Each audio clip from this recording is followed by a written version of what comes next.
Now, that last dialogue at the clinic, yep.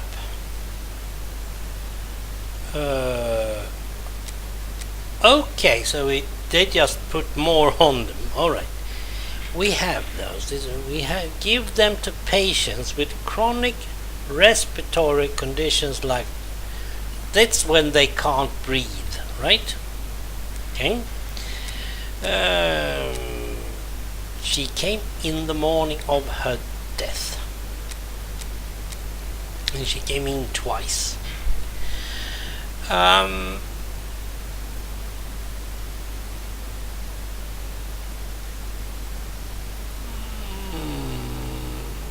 So the envelope has nothing to do with anything. Okay. Yeah. Now she didn't give the... No.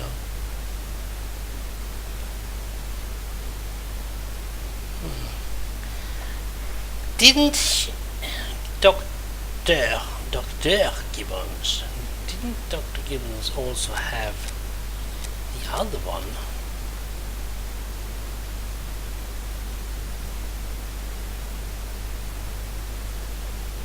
Or did he?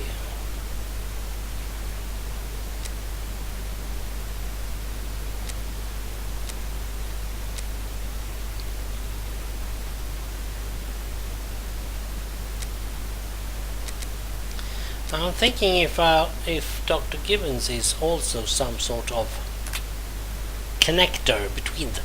Perhaps they're not. Let's go back to Baker Street. Holmes, sweet home. Holmes, sweet Holmes. There we are, Holmes. I've told you in great detail everything that happened last night.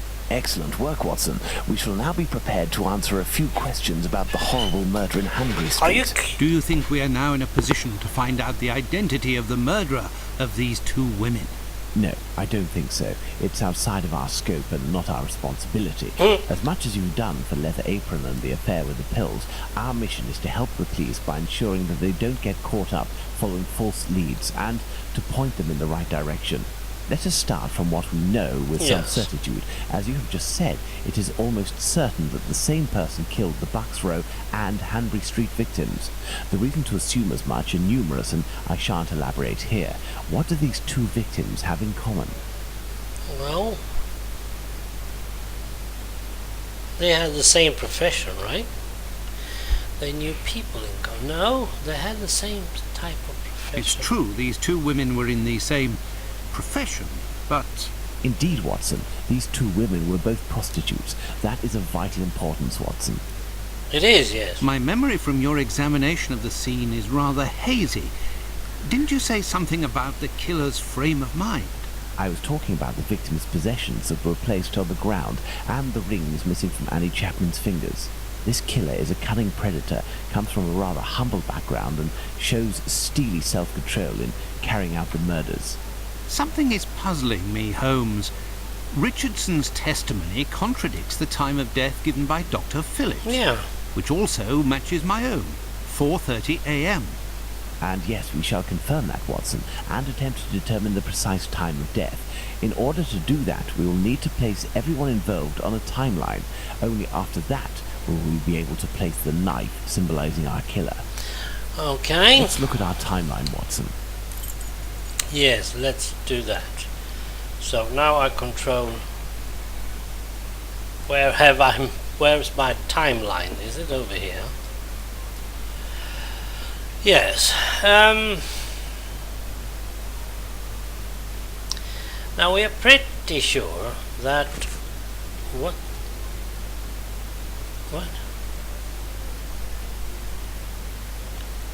Use this document as proof. 2 hours ago. Yes.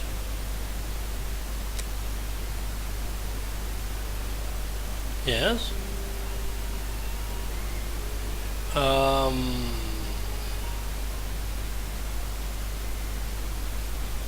Resume.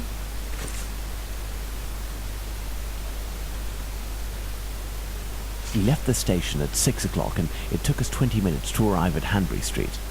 Yes, that means 6:20. Our arrival at the scene occurred at around 6:20. Given the Yeah. distance separating the two locations, we can deduce that the corpse wasn't discovered after 6 o'clock, and therefore that the murder must have been committed before. That's true. That's absolutely true. We Let's have... put the time of death as assessed by Dr. Phillips on the timeline.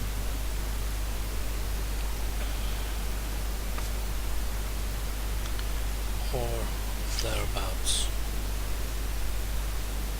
The assessment of the time of the murder given by Dr. Phillips and yourself, Watson, Yes. 4:30 a.m. Now let's see what we have. This is the daily. No, that one I didn't know. What's this?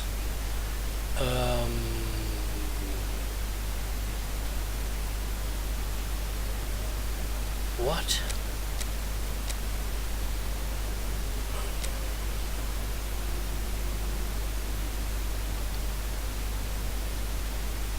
What? What?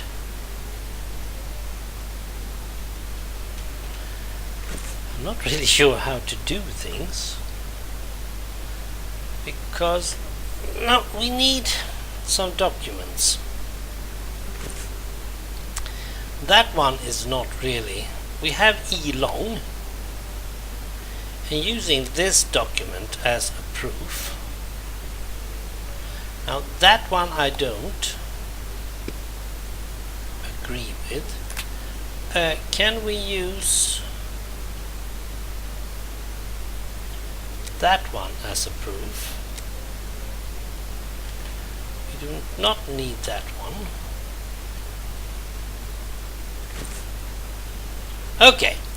Okay, Miss Long sees a woman. Yeah, here we have it. Here we have them. Yeah, and she saw a woman. Now, for the most important part, the testimony of Miss Long. She claims to have seen a woman speaking to a man near 29 Hanbury Street sometime around... What time, Watson? What she said. Let's try and get that testimony about 5:30. So it was 5:30. Okay, right. Let's get that back again. Let us assume, therefore, that Miss Long's testimony is, as is most certainly the case, true. She places her meeting with the victim at around 5:30, claiming to have heard a clock chime on the half hour at the moment when she enters the street. Yes, that is true. Now, we should read Richardson's. Well, that wasn't the real. Let's see. It was 4:45 when I got there. That I'll swear on my dear mum's life.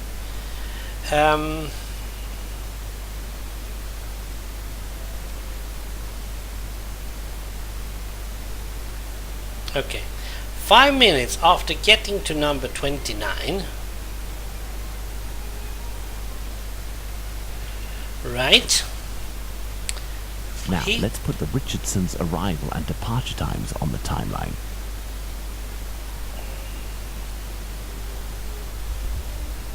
Was it 5 minutes to?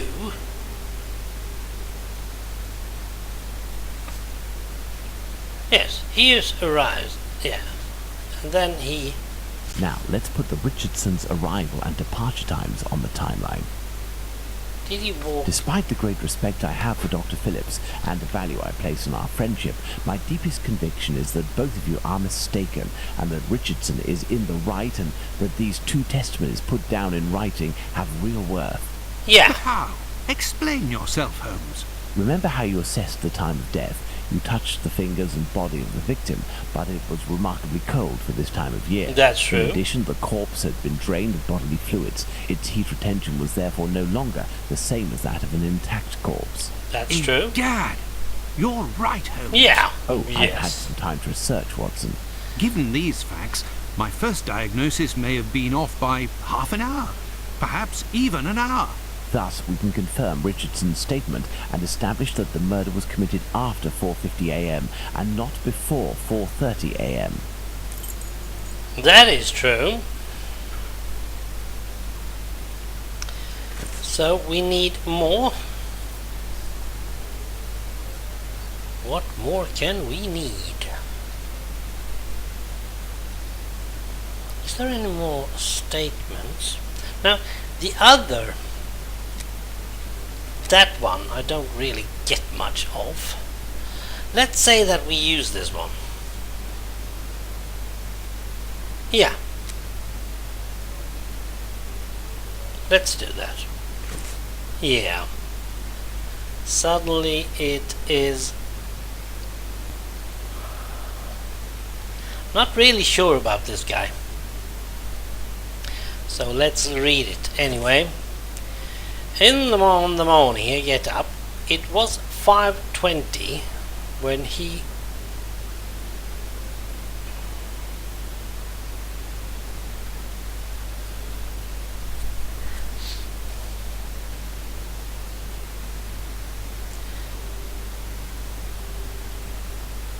then departed for work 5:32. Our next witness is Albert Kadosh. 5:32. Kadosh leaves the garden, enters his house, then leaves for work, seeing the clock on the Spitalfields church showing 5:32. Correct. Let's place this symbol that represents Kadosh. Albert Kadosh goes down into his garden at approximately 5:20, and on re-entering his home, hears voices in number 29's garden. Let's place this symbol that represents Kadosh goes back down into his garden approximately 4 minutes after having left it, and hears the sound of an impact against the wooden fence. Excellent, Watson. All our people are now in place. Yes, but Holmes, Miss Long claims to have seen the victim at around 5:30. But according to Kadosh, someone, most certainly the victim and her murderer, was already in the garden at 5:30. Excellent observation, Watson. It must be noted, however, that these two witnesses, Long and Kadosh, saw the time shown on the clocks in the area, which are often inaccurate and went by their empirical and, in this case, erroneous estimate of how much time had passed. Thus, neither of these two times can be considered reliable. That's true. Do you mean to say that these two testimonies might match? Indeed. Let's put Miss Long's meeting with the victim at 2 minutes before 5:30. Yes. And how do we do that? Okay, so we move. Let's add Miss Long's meeting with the victim at 2 minutes before 5:30 a.m. Yes. Mr. Kadosh claims to have passed by the Spitalfields church at 5:32, which, given the distance from 27 Hanbury Street, would mean he was still at home at 5:31. Let's therefore put the end of his testimony at 5:31. That's true. That's true. Miss Long heard the man say to the victim, "Will you do it?" To which the victim responded, "Yes," which would suggest that an agreement was reached and that the transaction was imminent. Yes. They then proceeded to enter the garden, which puts the voices heard by Kadosh at 5:29. Yes.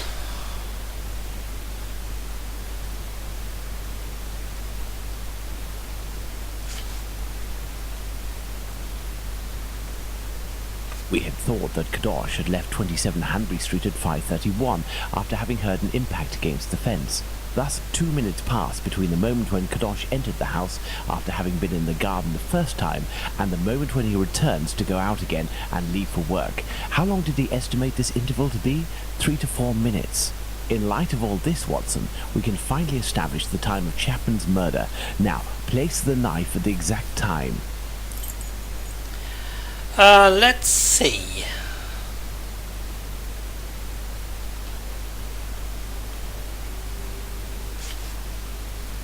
I'd say it is 5:30. Now then, taking into account that the local clock isn't exact and that a young man was off by a minute or two in his estimations of his comings and goings, we can confirm Miss Long's testimony and place the time of the crime at approximately 5:30. Yes. But in that case, Holmes, the man that Miss Long saw is none other than... That's right, Watson. It was the Whitechapel killer. To think that Miss Long and Kadosh were only a few feet away from him. Indeed, Watson. Had Miss Long passed just a little closer to the victim and her assassin, or had the young Kadosh popped his head over the fence out of curiosity, the killer would most certainly already be behind bars. Or have That's murdered some again. stroke of luck he had there. I couldn't agree more, Watson. But his luck didn't end there, given the mutilations inflicted upon this poor woman. What must be considered above all is the killer's obvious wish to remove one and only one specific organ. His surgery pinpointed the exact spot, avoiding superfluous incisions.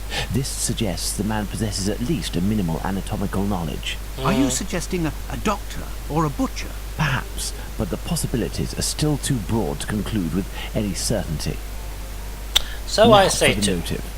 Despite my almost complete lack of practical experience on the subject, I have a rather precise idea of the usefulness of a uterus and a vagina. Nonetheless, once they are separated from their usual envelope, I am more circumspect as to the uses one can make of them. What do you think, Watson? Well, You need a board, Watson. we need a board, Watson. We do have one over here, so let's... What could, according to specimen for the sole purpose of study,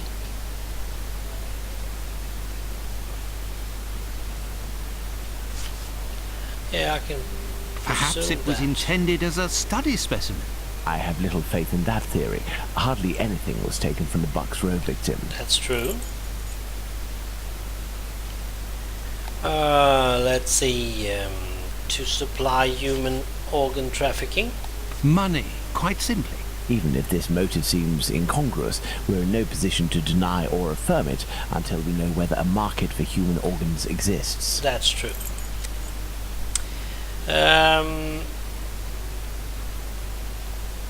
Let's see. For this motive, it would have been easy to quickly remove something from the Bucks Row trophy. A desire for some sort of morbid trophy. I'd be inclined to dismiss this motive. If this were the case, why would nothing have been removed from the Bucks Row victim? That's true. That is true. Ritual, I suppose. Black magic? Watson, this line of investigation is far too vague. We don't have a single clue in support of such a motive. We can eliminate this hypothesis. Totally true. And then we have the last one. Holmes, what if it was cannibalism? Even if the idea is unbearable, we can't ignore it as a possibility. No, we can't. Elementary. What Yeah. emerges from these possible motives for having removed the uterus from the second victim is that they imply that the killer could have carried out the same thing on the Bucks Row victim, yet didn't. This brings us to a terrible conclusion. Our killer has evolved in the space of only a few days, and if that's the case, had he already struck before the first murder to which we attribute them? And if the killer strikes again, what atrocity awaits his next victim? Oh yeah, We that's have true. to stop him, Holmes. Yes, we We shall have do to. our best. This recent business of jars filled with formalin and of the American doctor might be a lead. I don't think Watson, inquire among medical circles to ascertain if there is a black market for human organs. The chances are slim, but this must be pursued. That is true. Very well. What about you, Holmes? I will send word to Aberline regarding our recent conclusions. I should also like to become a gas man and pay a visit to Bluto at the Wasp's Nest. Understood, Holmes. I think one of my old university colleagues who works at the London hospital will be able to help me. I shall write him a note at once. He should be able to see me during the day. Afterwards, shall we meet here? Yes, Watson. See you later, and good luck. Good. I must get to the London hospital, where my old university colleague works. You control Dr. Watson. Yes, I do. I can't see the other guy. Well, we have collected a lot of things, I must say, and now we are going to do some check on the trafficking part. Now, this one was rather neat because we had something similar over here, and There is nothing more to do here. black magic was on both, but on one of them, no. Okay. I suppose I should go with the map. Now I will just briefly, I will stop play here and I'll be back to you with the next bit. So I'll just say as I usually, thanks for watching, and we'll see you again. Bye.